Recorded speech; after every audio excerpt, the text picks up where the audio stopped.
Agora, o Bolsonaro, infelizmente, eu não tenho absolutamente nada de bom a dizer acerca dele. Não tenho mesmo. Nem dele, nem dos filhos dele. Eu sei histórias da família, dos filhos dele, porque eu tenho um sobrinho que morou no prédio deles, na Tijuca, há muito tempo.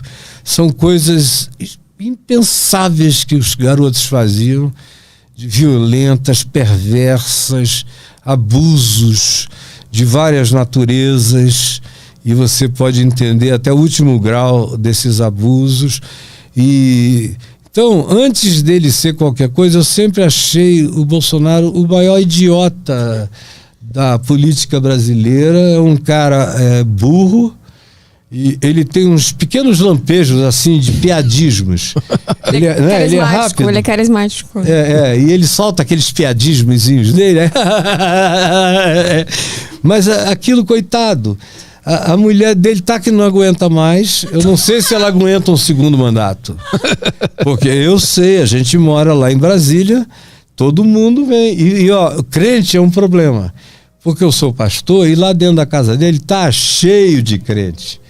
Aí os caras vêm para você e dizem: pastor, o senhor não sabe o que está acontecendo lá. E eu ouço cada história de intervenções que já houve, pedindo a ela para esperar o mandato acabar, para não fazer isso, não vai prejudicar muito, mais ainda e tal.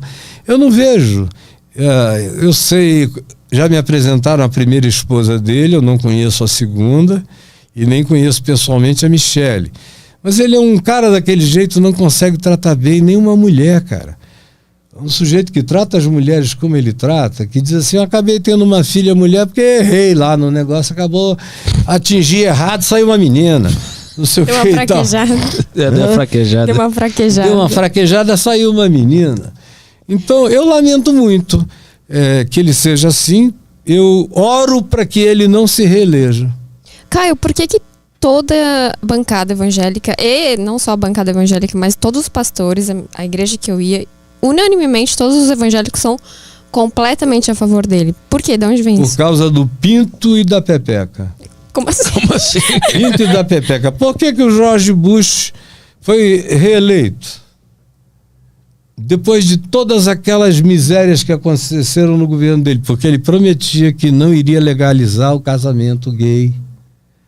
Então, o evangélico, você sabe disso muito bem, pensa assim: se nós não brigarmos contra aquilo que Deus chama de abominável, se nós silenciarmos e não fizermos uma guerra, uma cruzada, Deus vai nos amaldiçoar e amaldiçoar o país inteiro.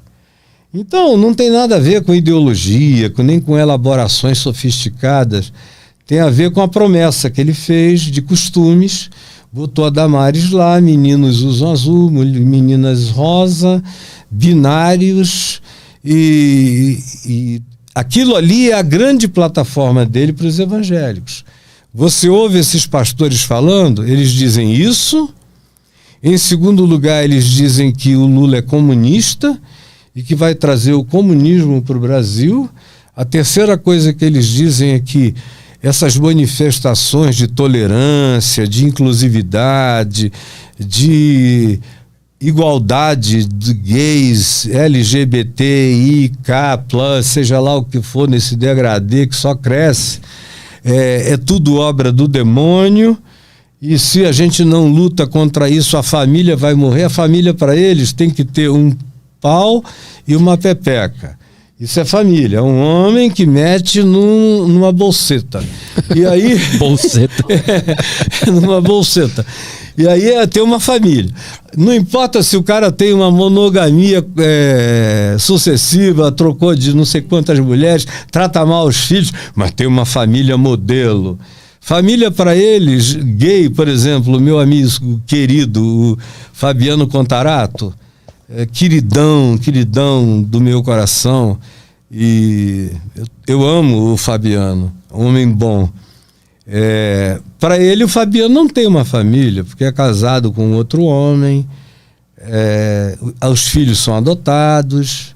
Quando eles começarem a ver, os evangélicos, duas mulheres terem filhos delas próprias irem num banco de dados de sêmen e cada uma delas pegar um sêmen do mesmo doador e tiverem filhos daquele sêmen que nasça parecido com elas, aí é que vai ser um pandemônio. O diabo entrou na genética, isso e aquilo. E é inevitável, já está acontecendo, vai acontecer. E aquilo que Jesus não mencionou não é tema para mim.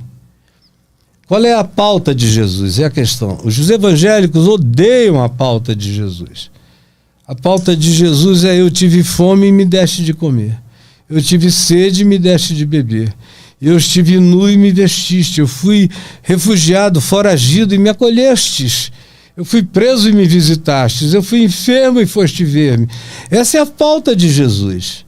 Não tem nada a ver com sexismo, etnicismo de qualquer natureza. Paulo diz: pois em Cristo não há nem homem nem mulher, nem escravo nem liberto, nem judeu nem grego, nem cita, nem nenhum outro etnicismo que se possa conhecer. Em Cristo todos são um. Isso inclui homens que têm outras pulsões, mulheres que têm outras pulsões, tanto quanto homens e mulheres que têm pulsão heterossexual uns pelos outros. Família não é mais e não pode ser, e na realidade nunca foi, totalmente caracterizada pelo DNA. O DNA, os romanos não levavam a sério o DNA. Você vê a quantidade de gente que foi feita herdeira de imperadores que eram filhos adotivos, que não tinham nada a ver com o DNA do cara. Você tinha imperador gay que tinha um filho adotivo para substituí-lo todo o tempo. Em Israel também tinha um pouco mais de DNA até Jesus chegar. Com Jesus, tem aquela história de Marcos 3, que a Maria e os irmãos ouviram dizer que ele não tinha tempo nem para comer, nem para beber, que estava curando gente o dia inteiro, não dormia. Aí os irmãos disseram: olha, esse menino tá doido, mamãe. Aí a Maria disse: vamos lá prendê-lo. Tá escrito aí, leia aí Marcos 3. Aí diz que eles chegaram onde Jesus estava, aí Maria mandou um recado. Tava uma multidão que não dava nem para entrar, e ele lá dentro com um monte de gente. Aí Maria mandou dizer: diz para ele que a mãe e os irmãos dele estão aqui fora para ele vir aqui já já. Aí chegou lá, alguém deu esse recado. Aí ele olhou em volta, nos olhos de cada pessoa na sala, foi vendo, olhando, calmamente disse: minha mãe? Meus irmãos? Aqui está minha mãe. Para uma mulher da sala, para as mulheres da sala. E aqui estão os meus irmãos, pois minha mãe e meus irmãos são todos aqueles que ouvem a palavra do meu Pai e a praticam. Esses são as minhas mães e os meus irmãos. E aí Maria, que tinha filhos, porque Jesus era o primogênito, e se diz lá em Marcos, no capítulo 1, que José não transou com Maria até que ela desse à luz ao seu filho primogênito. E o resto dos evangelhos falam os nomes dos irmãos, das irmãs, de todo mundo.